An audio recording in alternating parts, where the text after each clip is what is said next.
Hello students, मैं रूपाली हसनाले आज आप सभी को NCERT संस्कृत कक्षा 9 की नवीन पुस्तक शारदा के पाठ 2 का अभ्यास कार्य समझाने जा रही हूँ। अभ्यासाद जायते सिद्धिः मतलब अभ्यास करने से ही सफलता प्राप्त होती है। पहले प्रश्न में हमें दिया गया है एक पदेन उत्तरम लिखत। इसका मतलब होता है एक पद के द्वारा उत्तर लिखो। हमें ये प्रश्न दिए गए हैं, इन प्रश्नों के उत्तर हमें एक पद में लिखना है। ठीक है, देखो यहाँ पर क में हमें दिया गया है वास्तविक सुखस्य आधारः कः। इसका मतलब होता है वास्तविक सुख का आधार क्या है। इसका उत्तर है धर्मः मतलब धर्म। वास्तविक सुख का आधार धर्म है। ख देखिए, कस्य अभावात् स्वकर्तव्य पालनम कठिनम भवति मतलब किसके अभाव से अपने कर्तव्य का पालन कठिन होता है। इसका उत्तर है पर्याप्त धनस्य मतलब पर्याप्त धन के अभाव से अपने कर्तव्य का पालन कठिन होता है। ग देखिए, स्वस्थः आर्थिक व्यवहारः कतिविधः भवति मतलब स्वस्थ आर्थिक व्यवहार कितने प्रकार का होता है। इसका उत्तर है त्रिविधः मतलब 3 प्रकार का। स्वस्थ आर्थिक व्यवहार 3 प्रकार का होता है। घ देखिए, कीदृशः आर्थिक व्यवहारः कदापि न करणीयः मतलब कैसा आर्थिक व्यवहार कभी भी नहीं करना चाहिए। इसका उत्तर है अनैतिकः मतलब अनैतिक आर्थिक व्यवहार कभी भी नहीं करना चाहिए। अंग देखिए, स्वावलंबनम कस्य मूलम वर्तते मतलब स्वावलंबन किसका मूल अर्थात आधार है। इसका उत्तर है स्वाभिमानस्य मतलब स्वाभिमान का। स्वावलंबन स्वाभिमान का मूल अर्थात आधार है। च देखिए, जल बिंदु निपातेन क्रमशः किम पूर्यते मतलब जल की बूंद गिरने से क्रमशः क्या भर जाता है। इसका उत्तर है घटः मतलब घड़ा। जल की बूंद गिरने से क्रमशः घड़ा भर जाता है। ठीक आया समझ में आप सभी को। पहले प्रश्न में हमें एक पद में उत्तर लिखना था। ठीक है, अब आगे देखिए, दूसरा प्रश्न देखिए, पूर्ण वाक्येन उत्तरम लिखत मतलब पूर्ण वाक्य के द्वारा उत्तर लिखो। क देखिए, सुखस्य मूलम धर्मः धर्मस्य मूलम अर्थः इतिदं प्रसिद्धं वाक्यम कस्मिन् ग्रंथे प्राप्यते मतलब सुख का मूल धर्म है और धर्म का मूल अर्थ है अर्थात धन है। यह प्रसिद्ध वाक्य किस ग्रंथ में मिलता है। इसका उत्तर है सुखस्य मूलम धर्मः धर्मस्य मूलम अर्थः इतिदं प्रसिद्धं वाक्यम कौटिल्यस्य अर्थशास्त्रे प्राप्यते मतलब सुख का मूल धर्म है और धर्म का मूल अर्थ अर्थात धन है। यह प्रसिद्ध वाक्य कौटिल्य के अर्थशास्त्र में मिलता है। ख देखिए, सामान्य जीवने कासाम आवश्यकतानां पूर्त्यर्थम धनम आवश्यकम मतलब सामान्य जीवन में किन आवश्यकताओं की पूर्ति करने के लिए धन आवश्यक है। इसका उत्तर है सामान्य जीवने अन्नम वस्त्रम आवासः शिक्षा स्वास्थ्य सेवा च इत्यादीनां मूलभूतानां आवश्यकतानां पूर्त्यर्थम धनम आवश्यकम मतलब सामान्य जीवन में अन्न वस्त्र घर शिक्षा और स्वास्थ्य सेवा इत्यादि मूलभूत आवश्यकताओं की पूर्ति के लिए धन आवश्यक है। ग देखिए, ब्राह्मे मुहूर्ते कयोः चिंतनम आवश्यकम मतलब ब्रह्म मुहूर्त में अर्थात प्रातः काल किनका चिंतन आवश्यक है। इसका उत्तर है ब्राह्मे मुहूर्ते धर्मार्थयोः चिंतनम आवश्यकम, मतलब ब्रह्म मुहूर्त में धर्म का और अर्थ का चिंतन आवश्यक है। अब घ देखिए, जनः केन स्वावलंबी भवति, मतलब व्यक्ति किससे स्वावलंबी होता है। इसका उत्तर है जनः धन संचयस्य अभ्यासेन स्वावलंबी भवति, मतलब व्यक्ति धन संचय के अभ्यास से स्वावलंबी होता है। ठीक है। अब अंग देखिए, लघु लघु संचयः अपि कालांतरे केन रूपेण वर्धते, मतलब छोटी छोटी बचत भी समय बीतने पर किस रूप से बढ़ जाती है।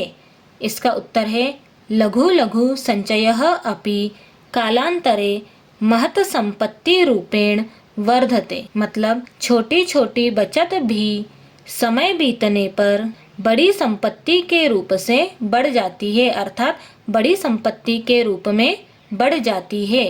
ठीक आया समझ में आप सभी को। अब आगे देखिए, तीसरे प्रश्न में हमें दिया गया है वाक्येन सह ग्रंथस्य सम्मेलनम कुरुत, मतलब वाक्य के साथ ग्रंथ का मिलान करो। हमें यहाँ पर वाक्य दिया गया है, हमें ये बताना है कि ये वाक्य किस ग्रंथ से लिया गया है, हमें इनकी सही जोड़ी बनानी है। ठीक है। क देखिए, जल बिंदु निपातेन क्रमशः पूर्यते घटः, मतलब जल की बूंद गिरने से क्रमशः घड़ा भर जाता है। ये वाला वाक्य चाणक्य नीति से लिया गया है। ठीक है। ख देखिए, ब्राह्मे मुहूर्ते चौथाय धर्मम अर्थम च चिंतयेत, मतलब ब्रह्म मुहूर्त में उठकर धर्म का और अर्थ का चिंतन करना चाहिए। ये वाला वाक्य गरुड़ पुराणम से लिया गया है। ठीक है। ग देखिए, सर्वेषामेव शौचानाम अर्थ शौचम परम स्मृतम, मतलब सभी प्रकार की पवित्रताओं में धन की पवित्रता ही सबसे श्रेष्ठ मानी गई है। ये वाला वाक्य मनुस्मृति ही से लिया गया है। ठीक है। घ देखिए, सुखस्य मूलम धर्मः धर्मस्य मूलम अर्थः, मतलब सुख का मूल धर्म है और धर्म का मूल अर्थ है। ये वाला वाक्य अर्थशास्त्रम से लिया गया है। ठीक आया समझ में आप सभी को। हमें यहाँ पर वाक्य दिए गए हैं और हमें ये बताना था कि ये वाले वाक्य किस ग्रंथ से लिए गए हैं, हमें इनकी जोड़ी बनानी थी। ठीक आया समझ में आप लोगों को। अब चौथा प्रश्न देखिए, रेखांकित पद्माधृत्य प्रश्न निर्माणम कुरुत, इसका मतलब होता है रेखांकित पदों के आधार पर प्रश्न निर्माण करो। जहाँ जहाँ पर अंडरलाइन दी गई है हमें उसका प्रश्न निर्माण करना है।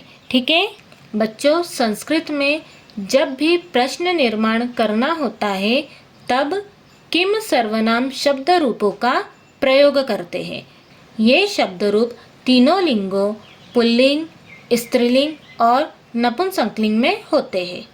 इसके अलावा कुछ ऐसे अव्यय और विशेष शब्द होते हैं जिनका प्रयोग प्रश्न निर्माण में किया जाता है, जैसे कुत्र, कदा, कति, कीदृश। और प्रश्न निर्माण करते समय हमें ध्यान रखना आवश्यक होता है कि जहाँ पर अंडरलाइन की गई होती है उसका लिंग, विभक्ति, वचन क्या है, उसी के अनुसार किम सर्वनाम शब्द रूप का प्रयोग करके हम आसानी से प्रश्न निर्माण कर सकते हैं। ठीक आया समझ में आप सभी को। देखो यहाँ पर क में हमें दिया गया है सुखस्य मूलम धर्मः, मतलब सुख का मूल धर्म है। अंडरलाइन सुखस्य पर की गई है। ये नपुंसकलिंग है, षष्ठी विभक्ति और एक वचन है। तो हम किम सर्वनाम शब्द रूप की षष्ठी विभक्ति एक वचन देखेंगे। इसकी षष्ठी विभक्ति एक वचन कस्य होगा। तो हम यहाँ पर लिखेंगे कस्य।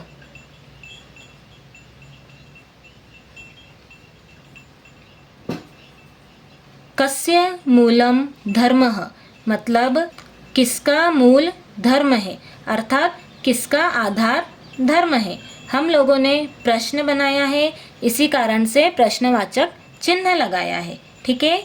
ख देखिए, दिनस्य आरंभे धर्मार्थयोः चिंतनम आवश्यकम, मतलब दिन के आरंभ में धर्म का और अर्थ का चिंतन आवश्यक है।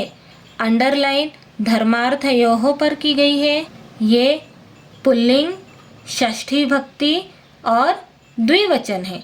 तो हम किम पुल्लिंग सर्वनाम शब्द रूप की षष्ठी भक्ति द्विवचन देखेंगे। इसकी षष्ठी भक्ति द्विवचन कयोः होगा, तो हम यहाँ पर लिखेंगे कयोः।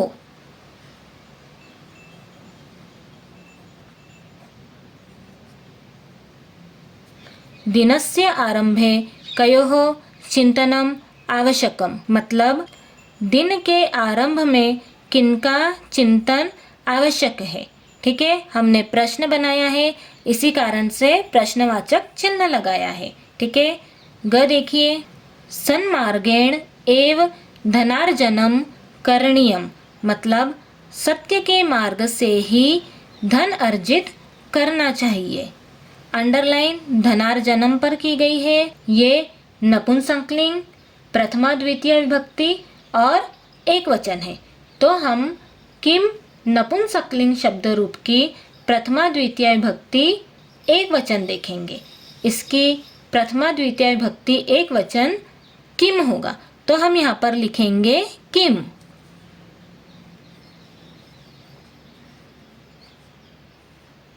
सन्मार्गेण एव किम करणीयम, मतलब सत्य के मार्ग से ही क्या करना चाहिए। ठीक है। घ देखिए, अनैतिकः आर्थिक व्यवहारः कदापि न करणीयः, मतलब अनैतिक आर्थिक व्यवहार कभी भी नहीं करना चाहिए। अंडरलाइन अनैतिकः पर की गई है। ये पुल्लिंग, प्रथमा विभक्ति और एक वचन है। यहाँ पर अनैतिक एक विशेषण है। जैसा कि आप सब जानते हैं, विशेषण वह शब्द होता है जो किसी संज्ञा या सर्वनाम की विशेषता बताता है। यहाँ पर आर्थिक व्यवहार की विशेषता बताई गई है कि अनैतिक आर्थिक व्यवहार कभी भी नहीं करना चाहिए। जब भी प्रश्न निर्माण में विशेषण की बात होती है तो हम कीदृश शब्द का प्रयोग करते हैं। अनैतिकः पुल्लिंग है, इसलिए हम कीदृशः का प्रयोग करेंगे। अगर यहाँ पर स्त्रीलिंग विशेषण होता तो कीदृशी का प्रयोग करते, और यदि यहाँ पर नपुंसकलिंग विशेषण होता तो हम कीदृशम का प्रयोग करते। अतः हमारा प्रश्न बनेगा कीदृशः, तो हम यहाँ पर लिखेंगे कीदृशः।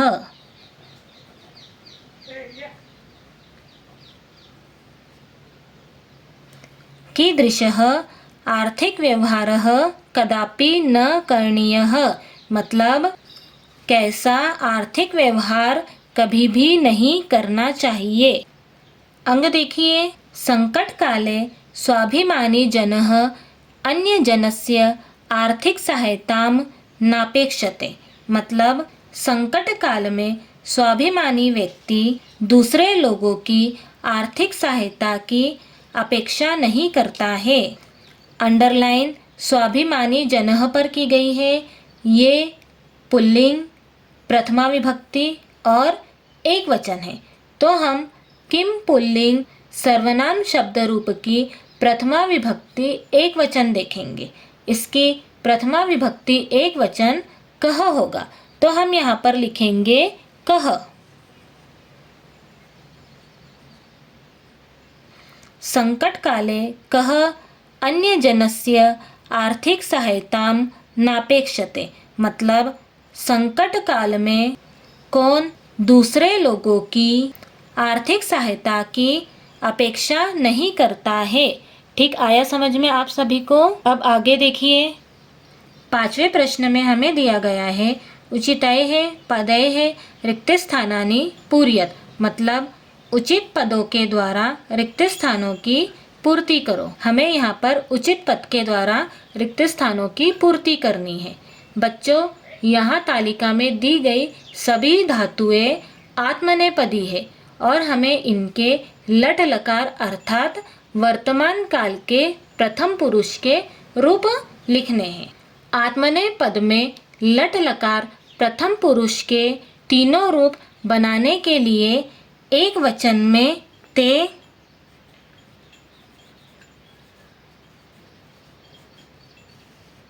एक वचन में ते, द्विवचन में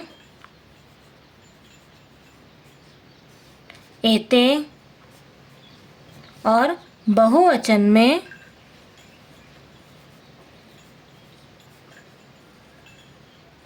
अंत्य प्रत्यय जोड़ा जाता है। ठीक है, हमें यहाँ पर एक उदाहरण दिया गया है। हमें यहाँ पर विद धातु दी गई है। विद का मतलब होता है होना, अर्थात विद्यमान होना। विद धातु का एक वचन विद्यते बनेगा, द्विवचन विद्येते बनेगा, बहुवचन विद्यन्ते बनेगा।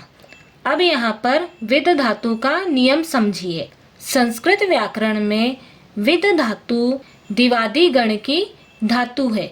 इस नियम के अनुसार दिवादी गण की धातुओं के साथ लट लकार में रूप बनाते समय धातु और प्रत्यय के बीच यह जुड़ता है। इसलिए विद धातु में सीधे ते न जुड़कर पहले यह जुड़ता है। देखो, विद धन य धन ते मिलकर क्या बना? विद्यते। इसी प्रकार विद धन य धन एते क्या बना? विद्येते। इसी प्रकार विद धन य धन अन्ते बना विद्यन्ते। ठीक आया समझ में आप सभी को? बाकी सामान्य धातुओं में सीधा प्रत्यय जुड़ता है। देखो, लभ का मतलब होता है पाना, अर्थात प्राप्त करना। लभ धातु के एक वचन में ते प्रत्यय जोड़ेंगे तो बनेगा लभते। तो हम यहाँ पर लिखेंगे लभते। ठीक आया समझ में?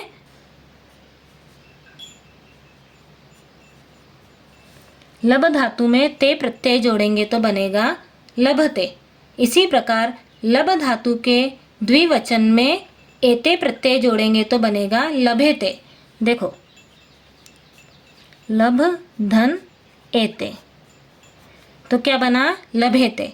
इसी प्रकार लब धातु के बहुवचन में लब धन अन्ते प्रत्यय जोड़ेंगे तो क्या बनेगा? लभन्ते। ठीक है, लभ धातु में अन्ते प्रत्यय जोड़ेंगे तो बनेगा लभन्ते। इसी प्रकार अपेक्ष धातु, अपेक्ष का मतलब होता है अपेक्षा करना। अपेक्ष धातु के एक वचन में ते जोड़ेंगे तो बनेगा अपेक्षते। द्विवचन बनेगा अपेक्षेते, मतलब द्विवचन में एते जोड़ेंगे तो बनेगा अपेक्षेते। तो हम लिखेंगे अपेक्षेते।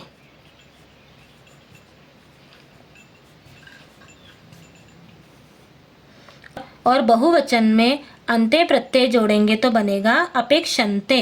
ठीक है, वर्ध धातु दी गई है। इसका मतलब होता है बढ़ना या वृद्धि करना। इसका एक वचन बनेगा वर्धते।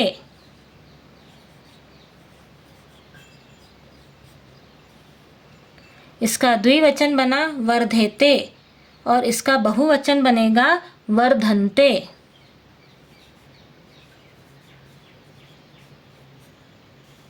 ठीक आया समझ में आप सभी को? हमें सेव धातु दी गई है। इसका मतलब होता है सेवा करना। सेव धातु के एक वचन में ते प्रत्यय जोड़ेंगे तो बनेगा सेवते।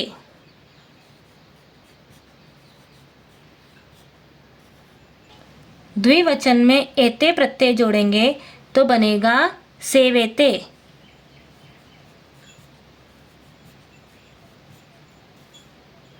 और बहुवचन में अंते प्रत्यय जोड़ेंगे तो बना सेवंते। ठीक है, हमें मोद धातु दी गई है, इसका मतलब होता है प्रसन्न होना।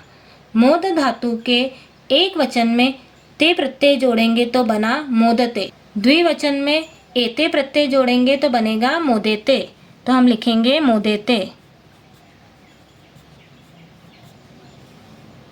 और बहुवचन में अंते प्रत्यय जोड़ेंगे तो बनेगा मोदंते।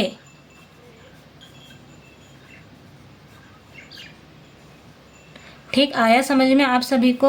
अब छठे प्रश्न में हमें दिया गया है अधोलिखितानां प्रश्नानां शुद्धम विकल्पम चिनुत।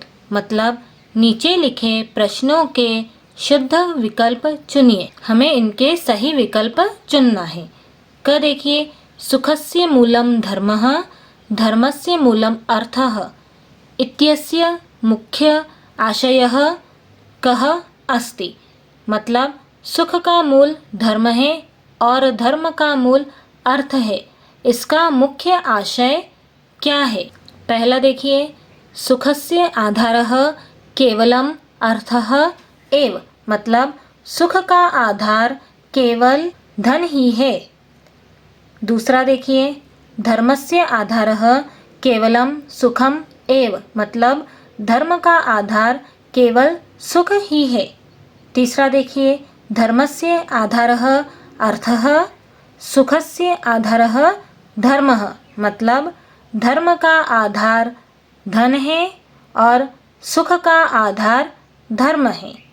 चौथा देखिए, सुखम धर्मः अर्थः एतेषां मध्ये संबंधः नास्ति। मतलब सुख धर्म और अर्थ इनके बीच में संबंध नहीं है। हमारा सही विकल्प होगा धर्मस्य आधारः अर्थः, सुखस्य आधारः धर्मः। ठीक है। ख देखिए, गरुड़ पुराणे किम उपदिष्टम अस्ति। मतलब गरुड़ पुराण में क्या उपदेश दिया गया है? पहला देखिए, रात्रौ धनस्य चिंतनम करणीयम। मतलब रात में धन का चिंतन करना चाहिए। दूसरा देखिए, प्रभाते धर्मार्थयोः चिंतनम करणीयम। मतलब प्रातः काल धर्म का और अर्थ का चिंतन करना चाहिए। तीसरा देखिए, केवलम धर्म चिंतनम करणीयम। मतलब केवल धर्म का चिंतन करना चाहिए।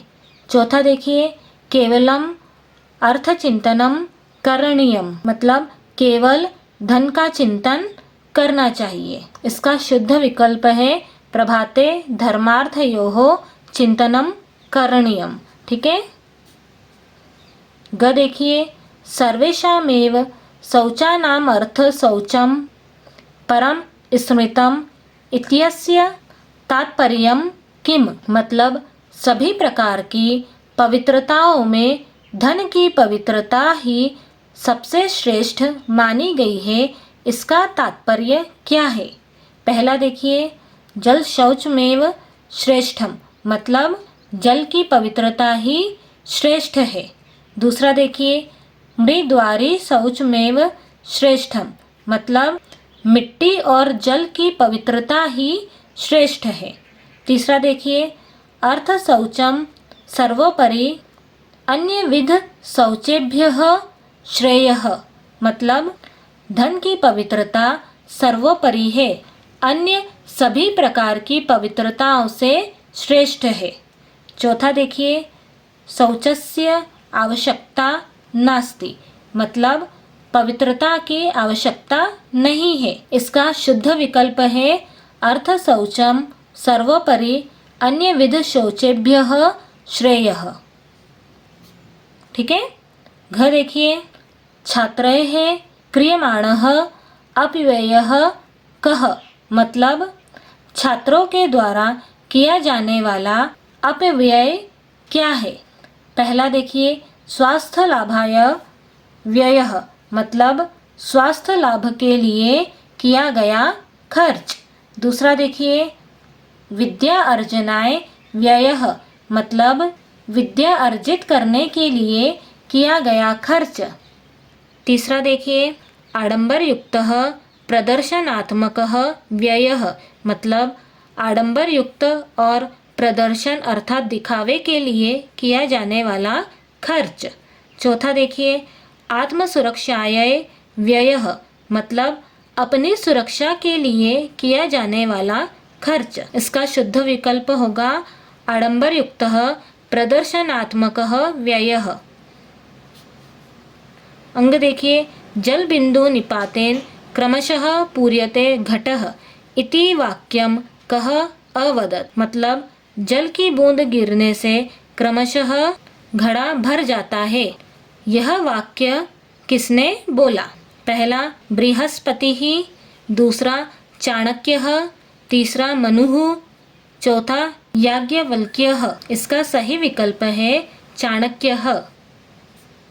ठीक आया समझ में आप सभी को? इस प्रकार हमारा पाठ 2 का अभ्यास कार्य समाप्त होता है। Thank you.